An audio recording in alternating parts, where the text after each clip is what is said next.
I'm cooking the adobo string beans. And this is the meat that I got from yesterday's grilled pork. And there's a leftover chicken from the Jollibee Chicken Joy. So I included it here.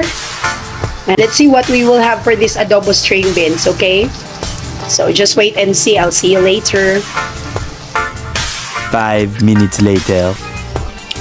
I think this is good to go. It's cooked already.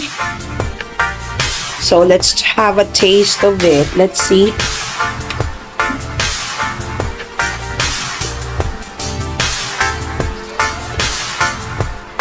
Okay, so let's go ahead and try. I think I did a good job. Yeah, I think I did a good job this time for the adobo. Thank you so much for watching, guys. See you next time on my quick cooking. Bye! Our ingredients are string beans, pork, garlic, onion, soy sauce, and vinegar. Og sugar po di ay, nalimtan ang sugar.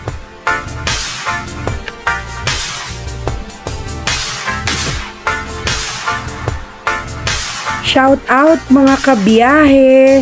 So thank you kaayo for the love and support, especially sa ato ang mga subscribers and silent viewers. Thank you so much!